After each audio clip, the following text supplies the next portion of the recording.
नमस्कार, आप देख रहे हैं विस्टार न्यूज। मैं हूं दिवाकर विक्रम सिंह। रूस यूक्रेन के बीच जारी जंग के आज 27 दिन पूरे होने वाले हैं और इस 27 दिन के दौरान रूस ने यूक्रेन को इस कदर तबाह किया है कि अब जेलेंस्की को यह कहना पड़ा है कि नाटो के गलती का खामियाजा हम भुगत रहे हैं। नाटो के उकसाने में हमने जो प्रयास किया, कुप्रयास किया, उसके कारण यूक्रेन वासियों और यूक्रेन की तबाही की पूरी इबारत लिखी गई। एवी स्टार न्यूज पर अगर आप हमें बराबर देखते रहे तो हमने यही बात कही है कि जेलेंस्की एक ऐसी लड़ाई लड़ रहे हैं जिसमें हो सकता है कि वो वॉर हीरो साबित हो जाएं, तात्कालिक तौर पर एक बड़े नायक के तौर पर याद किए जाएं और इतिहास के पन्ने में भी जब उनका नाम याद किया जाए तो स्वर्ण अक्षरों में बोला जाए। लेकिन अगर तात्कालिक सारे मुद्दों को ध्यान में रख करके उस पूरे मामले पर विश्लेषण किया जाए तो यह समझा जाएगा कि जेलेंस्की ने अपने देशवासियों के साथ बेहतर नहीं किया, क्योंकि उन्होंने एक ऐसे लड़ाई को लड़ने का प्रण और निश्चय किया जिस लड़ाई में कोई बराबरी की बात ही नहीं है। जबकि सैन्य विज्ञान के नियमों के मुताबिक आप आत्मसम्मान के लिए लड़ाई लड़ें और उसे जीत सकते हैं तभी जब आप हर एक क्षेत्र में दुश्मन से अगर आप 21 न हो तो कम से कम 19 और 20 के बराबर हो। जबकि जेलेंस्की और उनकी सेना की स्थिति रूस के सामने 20 और 10 से भी कम के अनुपात में है। इसके बावजूद भी ये वो मीडिया है जिसने जेलेंस्की को आगे करके, बात में पश्चिम मीडिया की कर रहा हूं, जिसने जेलेंस्की को आगे करके अमेरिका और नाटो देशों के हित को साधने का प्रयास किया, जेलेंस्की को इतना बड़ा नायक साबित कर दिया। लेकिन अब 27 दिन बीतने को हैं, तब जेलेंस्की को यह कहना पड़ रहा है कि नाटो देश अब भी मौका है, अगर वो साथ नहीं देते हैं तो माने जाएंगे कि वो देश पूरी तरह से रूस से डर चुके हैं। यही नहीं, जेलेंस्की इसके पहले इसी 27 दिन के दौरान ये कह चुके हैं कि अब वो नाटो के सदस्य नहीं बनेंगे और उन्हें मालूम है कि वो कहें चाहे जितना, बयान चाहे जो दें, नाटो उनको अपने संगठन में शामिल नहीं करेगा। क्योंकि हम इस बात से, इस सच्चाई से मुख मोड़ नहीं सकते कि रूस किसी भी माली हालत का सामना करे, बद से बदतर उसकी आर्थिक स्थिति हो जाए, लेकिन उसके पास ऐसे रासायनिक और परमाणु हथियार हैं जो रूस के सबसे बुरे दिन में अगर वो उपयोग किए जाएंगे तो पूरी दुनिया की तबाही सुनिश्चित है, जिसमें अमेरिका भी शामिल है। और अमेरिका के राष्ट्रपति और अमेरिका का सैन्य प्रशासन, उनके रणनीतिकार इस बात को समझ रहे हैं कि पुतिन जिस रास्ते पर चल चुके हैं और जितना कदम आगे बढ़ा चुके हैं, अब वो पीछे नहीं हट सकते। और शायद यही कारण है कि जेलेंस्की को भी वही देश जो युद्ध के शुरुआती दिनों में सहायता देते हुए दिख रहे थे, ढेर सारे आर्थिक और सैन्य सहायता देने का ऐलान कर रहे थे, अब वो अंदर खाने उन्हें समझाने की कोशिश कर रहे हैं कि व्यवहारिकता के तकाजा को समझते हुए अब जेलेंस्की वो कदम उठाएं जिससे उनका और यूक्रेन का भला हो। जब जेलेंस्की को यह लग गया कि उनका प्रयोग किया गया है रूस को तबाह करने के लिए, और रूस तबाह नहीं हुआ बल्कि बराबर वो आबाद होता जा रहा है, हालांकि उसकी आर्थिक स्थिति खराब हो रही है, क्योंकि रूस जिस भीषण तबाही के लिए अपने सेना के सभी अंगों का प्रयोग कर रहा है उसमें उसको भारी खर्च उठाना पड़ रहा है। लेकिन रूस के लोग और रूस की सरकार के सभी अंग व्लादिमीर पुतिन को जिस स्तर पर नायक मान रहे हैं, वहां से कोई कमी नहीं आई है उस सोच में, उस विचार में और उस श्रद्धा और विश्वास में। पुतिन वास्तव में इस समय रूस के राष्ट्रनायक हैं, जबकि पश्चिम का मीडिया और वो कुछ ऐसे सोशल मीडिया के संगठन के लोग इस समय रूस में भी अशांति का कोई एक दौर चल रहा है इसकी खबर देने में पीछे नहीं है। लेकिन रूस बराबर यूक्रेन के हर एक शहर को तबाह कर रहा है। मारियोपोल, ओडेसा, याल्टा माफ करिएगा, दोनेत्स्क, लुहांस्क और कीव, खार्किव को तो पूरी तरह से बर्बाद कर दिया गया है। कीव को भी पूरी तरह से अभी नहीं बर्बाद किया जा रहा है। यह भी माना जा रहा है कि उसके पीछे रूस की एक रणनीति है, क्योंकि कीव में अगर सेना की एंट्री हो जाती है और स्ट्रीट फाइटिंग होती है, उसमें ज्यादा नागरिक मारे जाते हैं, तो एक बड़ा नैतिक दबाव बन सकता है। हालांकि किसी भी बड़े दबाव के आगे रूस इस समय झुक नहीं रहा है, क्योंकि 27वें दिन, जब युद्ध के 27 दिन पूरे हो चुके हैं, तब हम आपको यह खबर दे रहे हैं कि एक आंकड़े के मुताबिक वहां पर रिहायशी मकानों की संख्या 4000 से अधिक है। इस तरह के बड़े बड़े संस्थान, बिल्डिंग्स, उनकी तबाही की संख्या 4000 से अधिक है, जबकि कई ऐसे शहर उसके इंफ्रास्ट्रक्चर की तबाही की उसके दर्जनों उदाहरण हैं। बावजूद इसके परमाणु बिजली घर, जो ऊर्जा के मुख्य केंद्र हैं, वहां पर भी यूक्रेन के सरकार और वहां के प्रशासन का कोई कब्जा नहीं है। प्रकारांतर से वहां पर रूस की सेना कब्जा कर रही है या उसकी निगहबानी कर रही है। माफ करिएगा।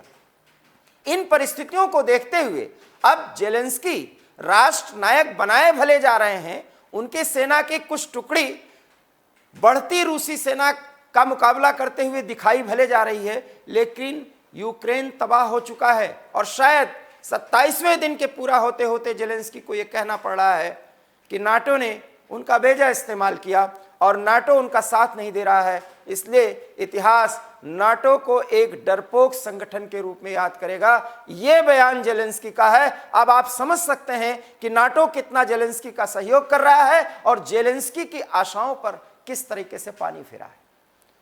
रही बात रूस की, तो रूस मारियोपोल, खार्किव, कीव और इस तरीके से समुद्र तटीय जो उनका इलाका है, वहां की बर्बादी की इबारत बराबर वो लिख रहा है। बराबर उसमें हर एक लाइन में ये बात लिखी जा रही है कि यूक्रेन को इस कदर तोड़ दो कि अगर जेलेंस्की बच भी जाएं तो किसी भी तरीके से अपने आप को सैनिक रूप से और स्थायी रूप से आर्थिक ताकत के रूप में उभर ही ना पाए। इसलिए जेलेंस्की आज वॉर हीरो भले साबित हो रहे हैं, लेकिन आने वाले कुछ एक महीनों में, हालांकि अभी युद्ध के 1 महीने पूरे होने में समय है, जबकि हम आपको याद दिला दें और बराबर सबसे पहली बार हमने ही इस बात का उपयोग करना शुरू किया एबी स्टार के माध्यम से कि कुल लड़ाई 72 घंटे की है। 72 घंटे के दौरान जो लड़ाई चली थी उसमें यूक्रेन की बड़ी तबाही हुई थी, लेकिन अब ये लड़ाई 27 दिन पूरे हो गए और उस 27 दिन के दौरान अमेरिका सहित तमाम पश्चिमी देशों, जर्मनी और France, Poland, Hungary, Romania, Czechoslovakia, Australia, इन सब ने रूस को डराने की, धमकाने की, आर्थिक प्रतिबंध लगाने की एक के बाद एक घोषणाएं की, लेकिन रूस पीछे नहीं हटा। और रूस के मनोबल की यह ताकत आप देखिए कि जर्मनी और फ्रांस को गाहे बगाहे रूस के राष्ट्रपति को मनाना पड़ रहा है, लेकिन पुतिन नहीं मान रहे हैं। पुतिन अगर किसी के विचार से सहमत हैं कि बातचीत ही एकमात्र रास्ता है, वो है भारत के प्रधानमंत्री का। और भारत के प्रधानमंत्री की 3 बार बातचीत हुई है और भारत के प्रधानमंत्री के साथ साथ इजराइल के प्रधानमंत्री बेनेट की भी बात को पुतिन तरजीह दे रहे हैं, क्योंकि बेनेट सीधे मध्यस्थता करने की बात कर रहे हैं, जबकि भारत शांति के लिए दोनों को एक साथ बैठ करके बातचीत करने की बात कह रहा है। और ऐसी ही बात उन्होंने पुतिन से की है प्रधानमंत्री मोदी ने, और कुछ इसी तरह की बात और सलाह उन्होंने जेलेंस्की को दी है। और जेलेंस्की ने 27 दिन पूरा होने के बाद भी, हालांकि वो पीछे हटने को, आत्मसमर्पण करने को तैयार नहीं है, लेकिन इतना जरूर कह रहे हैं कि वो रूस के साथ हर एक स्थिति में, हर एक स्तर पर बातचीत करना चाहते हैं, क्योंकि इसके अतिरिक्त कोई विकल्प ही नहीं है। याद करिए, आज के ठीक 15 दिन पहले जब जेलेंस्की बात किया करते थे, बयान दिया करते थे, तो कोई भी वार्ता हो, हालांकि 3 दौर की वार्ता हो चुकी है, हालांकि कहा यह भी जा रहा है कि 4 दौर की वार्ता हुई, लेकिन 3 दौर की आधिकारिक वार्ता में कोई बात भी आगे नहीं बढ़ी है। और वार्ता के ठीक पहले जेलेंस्की का एक भड़काऊ बयान आया करता था कि रूस की सेना आत्मसमर्पण कर दे। एक हास्यास्पद स्थिति है कि कोई आक्रमणकारी सेना जो आपके लगभग आधे देश पर कब्जा कर चुकी है, वहां पर तबाही मचा रही हो, आप उसकी सेना को आत्मसमर्पण करने के लिए कह रहे हैं। पूरी दुनिया के सामने एक हास्यास्पद स्थिति जेलेंस्की स्वयं खड़ा करते हुए दिखे, जबकि पश्चिम के देश जो जेलेंस्की का उपयोग कर रहे थे वो जेलेंस्की को वॉर हीरो बताते रहे। एबी स्टार न्यूज के माध्यम से हमने बराबर ये बताने की कोशिश की कि जेलेंस्की आज वॉर हीरो भले साबित किए जा रहे हैं, लेकिन अपने देश के लिए वो भला नहीं कर रहे हैं, भला नहीं सोच रहे हैं। और अगर दूरगामी दृष्टिकोण से देखा जाए तो जेलेंस्की अपने देशवासियों के साथ बहुत बड़ा अपराध कर रहे हैं। और अब जेलेंस्की प्रकारांतर से इस बात को डायरेक्ट इनडायरेक्ट एक्सेप्ट कर रहे हैं, क्योंकि जिस दिन यूक्रेन की जनता को यह लग जाएगा कि जेलेंस्की को हथियार डालना ही पड़ेगा और जेलेंस्की की जिद के कारण पूरे यूक्रेन की तबाही की कहानी लिख दी गई, तब यही जनता उनको विलेन मानने लगेगी, क्योंकि जनता का रुख, उसका दृष्टिकोण बदलने में समय नहीं लगता। जेलेंस्की इस बात को नहीं समझ पा रहे हैं और अब यह साबित होता जा रहा है कि वो पश्चिमी देशों के उकसावे में आकर के रूस के साथ पिछले 1 वर्षों के दौरान जिस तरीके से हर एक वार्ता में गतिरोध पैदा करने की कोशिश करते रहे, उसके पीछे सिर्फ उनका एक ही कारण था, वो यूरोपीय संघ का सदस्य बनना चाहते थे, अमेरिका की निगहबानी में रहना चाहते थे और नाटो की सेना की एंट्री यूक्रेन में चाहते थे। और रूस इसको सीधे सीधे अपने प्रभुसत्ता पर हमला मानता था। वो जेलेंस्की के साथ हर एक स्तर पर बातचीत करने के लिए तैयार रहा है, लेकिन शर्त एक ही रहा करती थी व्लादिमीर पुतिन की कि किसी भी कीमत पर नाटो की सेना यूक्रेन की धरती पर एंट्री न करे। अगर ये बात जेलेंस्की कह देते हैं, इसको सुनिश्चित कर देते हैं, इसकी गारंटी देते हैं, तो वो कोई भी फैसला लेने के लिए स्वतंत्र है। और जेलेंस्की इसी बात के लिए तैयार नहीं हुए। अंततः युद्ध की शुरुआत हुई और युद्ध की शुरुआत होने के बाद तबाही का एक ऐसा दौर चला जो अब अंतहीन दिख रहा है। और संकेत तो यह है कि जिस बात की आशंका है, जिस बात का डर है, वो स्थिति, वो घटना कहीं घट न जाए, क्योंकि एक खबर के मुताबिक पोलैंड के सीमा के अंदर रूसी बॉम्बर्स के एंट्री की खबर आ रही है। हालांकि इसकी आधिकारिक पुष्टि नहीं हो पाई है, लेकिन इस 27वें दिन जिस तरीके से तबाही की खबरें आ रही हैं, 1 to 1 आमने सामने दोनों तरफ की सेनाओं के भिड़ंत की खबर आ रही है, कीव के इर्द गिर्द के इलाकों की तबाही की बड़ी कहानियों के बारे में जानकारी सामने आ रही है। इतना तय है कि अब पूरी तरीके से जेलेंस्की घिर चुके हैं, यूक्रेन तबाह हो चुका है। और अगर पश्चिम के देश नाटो किसी भी तरह की ऐसी हरकत करने की कोशिश किए जिसमें रूस को लगा कि उस पर दबाव बनाया जा रहा है या उस पर हमला करने की कोशिश की जा रही है, तो आप समझ सकते हैं जिस विश्व युद्ध को हम नहीं चाह रहे हैं, उस विश्व युद्ध की शुरुआत से कोई इनकार नहीं कर सकता। इसलिए आज यूक्रेन तबाह हो रहा है, वहां के नागरिक बर्बाद हो रहे हैं और दूसरे देश में जाकर के शरणार्थी की जिंदगी जीने को मजबूर हैं। एक अनुमान और आंकड़े के मुताबिक 32 लाख से अधिक यूक्रेनी नागरिक इस समय अपने देश को छोड़ करके शरणार्थी का जीवन बिताने पर, जीवन जीने पर मजबूर हैं। इन तमाम मानवीय और आर्थिक और एक देश की तबाही की खबरों के बीच अगर हम राष्ट्रपति जेलेंस्की को वॉर हीरो बता रहे हैं, पश्चिम के नजर से हम जेलेंस्की की भूमिका को सही या गलत ठहरा रहे हैं। हालांकि इसको सही गलत ठहराने से कोई न फायदा है न नुकसान है, लेकिन वैश्विक जनमत का भी एक प्रभाव है। ऐसे में अगर पुतिन की जिद को हम रोकने की कोशिश कर सकते हैं या ऐसी चाहत रखते हैं, तो वैश्विक जनमत का एक बड़ा दबाव यह होना चाहिए कि जेलेंस्की को भी अपनी हठधर्मिता छोड़ करके बातचीत करने के लिए आगे आना ही चाहिए। अगर वो आगे आते नहीं हैं तो मानवीय संकट पैदा करने का एक बड़ा जरिया उन्हें साबित किया जाएगा।